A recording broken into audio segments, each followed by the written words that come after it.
Mesdames, Messieurs, notre émission va commencer.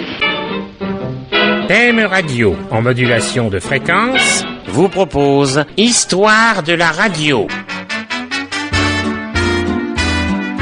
Bonjour, mesdemoiselles, mesdames et messieurs. Aujourd'hui, pour votre émission radiophonique Histoire de la radio, Histoire marseillaise par Doumel, 78 tours, le micro de la Redoute, numéro 12.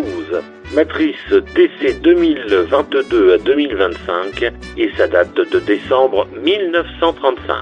Les costumes sont de Donald Cardwell, les décors de Roger Hart et les chorégraphies de Reda. Et voilà fini le quart d'heure des enfants terribles qui vous a été présenté au micro de la Redoute par Charles et Johnny. Ce divertissement vous a été offert par les filatures de la Redoute à Roubaix. Avez-vous pensé à demander, madame, leur magnifique catalogue paru tout récemment? Vous y trouverez pour vous, votre mari et vos enfants tous les articles de bonneterie, laine, vêtements, chaussures à des prix de fabrique. Ce beau catalogue n'est envoyé que sur demande. Écrivez toutes à la Redoute à Roubaix. Filature, filature, filature de la Redoute. La Redoute, la Redoute, la Redoute à Roubaix. Mesdames, Mesdemoiselles, Messieurs, je comptais en effet vous présenter le comique marseillais Doumel, mais hélas, je suis seul devant le micro de la Redoute. Quoiqu'ayant écrit à cet artiste une lettre le convoquant de toute urgence ce soir. Mais dans le midi, on n'est jamais pressé. Ah, pardon, dites, qu'est-ce que vous racontez, là, hein? Vous avez du tout payé, il y a 1 heure que je suis là, que j'attends. Ah, pardon, mon cher Doumel, vous m'envoyez bien heureux. Je vais donc tout de suite vous poser quelques questions, si vous le voulez bien. Allez-y, mon cher Bourdet, je vous écoute. Voulez-vous nous expliquer, vous, le créateur d'un genre si spécial, comment l'idée vous est venue de monter sur la scène pour vous entretenir pendant un quart d'heure avec les spectateurs en commentant les événements du jour et en émaillant ces commentaires d'histoire marseillaise? Ah, naturellement, je suis peut-être doué d'une nature qui m'a beaucoup aidé, mais les circonstances de la vie sont pour une grande part. Je ne comprends pas très bien. Ah, c'est pourtant bien simple, voyons, écoutez-moi. J'étais acrobate, la guerre éclate, je pars. Une balle me casse l'épaule et quelques petites côtes, je reviens à la vie normale, et ne pouvant plus me servir de ma force, je me sers de ma langue. Hey, en somme, ça ne nous a pas trop mal réussi. Et depuis votre arrivée à Paris, l'accent marseillais a pris des proportions formidables. Ah oui, mais écoutez, à mon avis, c'est surtout la ville de Marseille qui s'est agrandie. Car beaucoup de gens d'Avignon, de Toulon, de Beaucaire, de Barbantane disent « Je suis de Marseille ». Ce qui fait que tous ces pays sont devenus des colonies de la vieille cité phocéenne. Enfin, vous savez, entre nous, le mensonge est petit, car l'accent est le même dans toute la région. Plein de soleil, plein de gaieté, ce qui a contribué pour une large part à faire connaître et aimer notre belle Provence. Et quels sont vos projets pour cet hiver? Ah, vous êtes rigolo.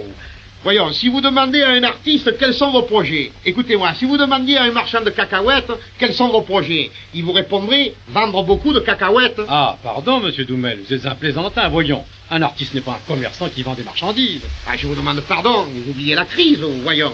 Vous savez bien qu'actuellement, un spectacle s'achète et se vend comme une marchandise. Et puis-je vous demander à vous personnellement quelle est votre spécialité?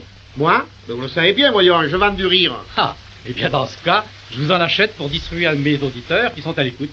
Et quel est le prix que vous donnez pour... Oh, je ne peux pas crier ça devant le micro. Ça pourrait faire des jaloux.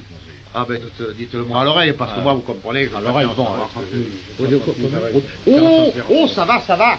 Oh là là, vous êtes généreux. Si vous m'aviez demandé mon avis à moi, je vous aurais peut-être demandé beaucoup moins. Dites-moi, vous permettez maintenant que je dise un mot moi-même aux auditeurs? Faites donc. Allô, je suis sûr qu'avant de commencer quoi que ce soit, vous préféreriez savoir le prix que je gagne, c'est-à-dire le prix que vient de me dire Monsieur Boudet. Ah, bah, vous savez, à moins de trahir le secret professionnel, je ne peux pas vous le dire. Mais à équivalent, ça fait à peu près 1500 kilos de cacahuètes. Enfin, mes chers auditeurs, pour remercier d'avoir eu la patience de nous écouter jusque-là, je vais vous raconter quelques-unes de mes histoires. J'insiste sur le mot « raconter », car à vous, je vous les raconte. Dans ma famille, par exemple, ce n'est plus la peine. Ils les connaissent toutes. Alors, je les ai numérotées. Et si par hasard ma mère me dit « Raconte-moi une histoire, Louis », je lui réponds « 14 ». Elle rit, elle sait laquelle, vous comprenez? La première va vous prouver que les Marseillais ont du cœur. Car à Marseille, on a bon cœur. On ne donne rien, mais c'est spontané.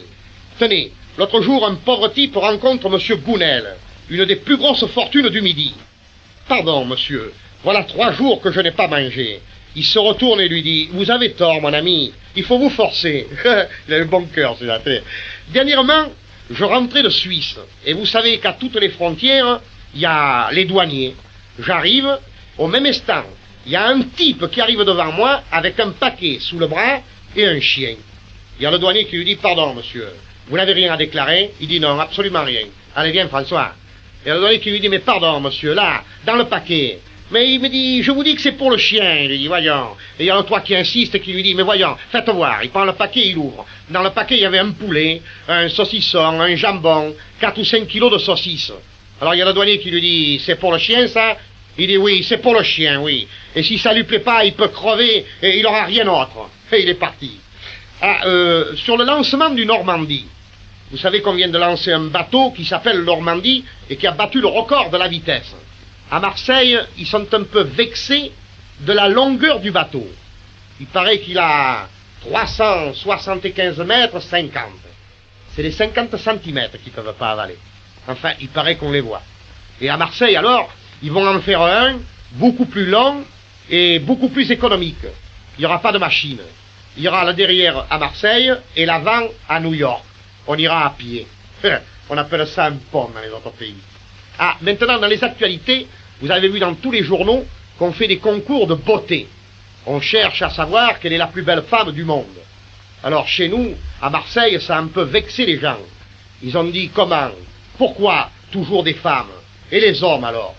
Alors, ils ont formé un comité pour savoir quel était le plus bel homme. Et il y a eu un petit accident, je vais vous le raconter. Il y a un délégué qui était venu à Paris pour essayer de voir s'il trouvait quelqu'un. Je le rencontre dans la rue. Il avait la tête tout empaquetée avec des pansements, les mains toutes bandées. Je lui dis, qu'est-ce qui t'arrive? Ben, il me dit, c'est en cherchant le plus bel homme. J'ai dit, comment? Il t'a frappé? Et il me dit, non. Figure-toi que hier, je descends, je fais 3 ou 4 mètres devant ma porte, je vois un type superbe, une tête magnifique, des yeux splendides, un corps admirable. Je m'élance vers lui, c'était une glace. Je me suis fiché la figure dedans et regarde comme je me suis arrangé. Ah, tenez, je vais vous en raconter une qui m'est arrivée à moi personnellement. Quand je suis arrivé à Paris il y a quelques années, je débarque à la gare de Lyon. J'avais ma valise à côté de moi et je regardais sous la véranda la pluie qui tombait. Car, comme par hasard, à Paris, il pleuvait. Et je ne savais pas où aller. Vous vous rendez compte, quand on arrive dans une ville comme Paris. Tout d'un coup, devant moi, je vois une bonne vieille avec un petit chapeau sur la tête. Je la regarde, je dis, ça, par exemple, ce doit être une Marseillaise. Je m'approche et je lui dis, pardon, madame, vous êtes Marseillaise? Elle me dit, oui, monsieur. Je dis, oh là là, vous n'avez pas l'air contente. Elle me dit, contente, elle dit, avec ce qui tombe. Et j'ai pas de parapluie. Et mon chapeau. Ah, puis tout d'un coup, elle me dit, écoutez, monsieur, j'en ai assez d'attendre. Si ceux qui me regardent sont pas contents, ils iront se contenter où ils voudront. Au revoir. Elle part, elle traverse la rue, elle se met les robes sur le chapeau. J'étais derrière. Je lui dis, madame.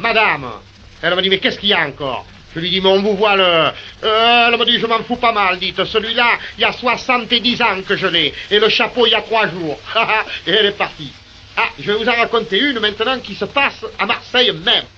C'est un monsieur qui va trouver le commissaire et qui lui dit, je dépose une plainte, on m'a volé mon portefeuille. Le commissaire lui dit, c'est très bien, revenez demain. Le lendemain, il revient, il dit, monsieur le commissaire, excusez-moi, je retire la plainte, j'ai retrouvé le portefeuille dans la poche de mon veston. Il y a le commissaire qui dit, c'est trop tard, mon ami, on a arrêté le voleur. On les arrête avant, Marseille. Ah, et celle-là, tenez, dernièrement, je me trouvais place de l'Opéra. Je venais justement au studio de la Redoute voir le directeur qui est mon ami, celui qui vous donne de si bonnes auditions, je vous dis ça en passant, et je marchais tranquillement. Tout d'un coup, il y a une belle voiture qui s'arrête devant moi, et je vois un de mes amis qui me dit, où vas-tu, Doumel? Ben, j'ai dit, je vais jusque là, à la Redoute.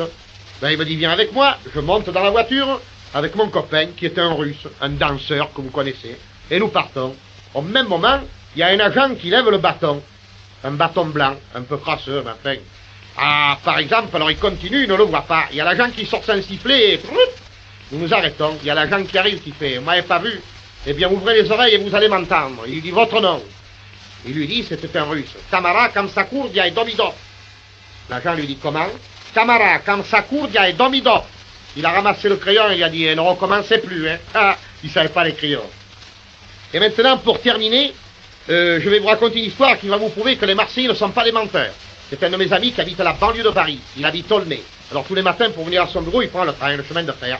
L'autre matin, il arrive à la gare du Nord, il y a son camarade qui le voit débarquer, qui lui fait, oh, par exemple, où vas-tu? Ben, il dit, je vais à mon bureau, puis après, j'irai au théâtre.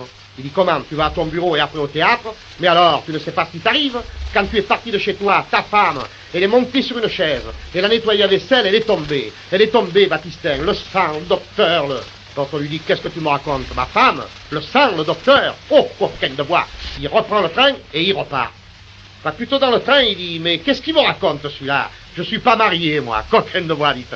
Il aimait sa femme avant de la connaître. Alors, au revoir, à la prochaine.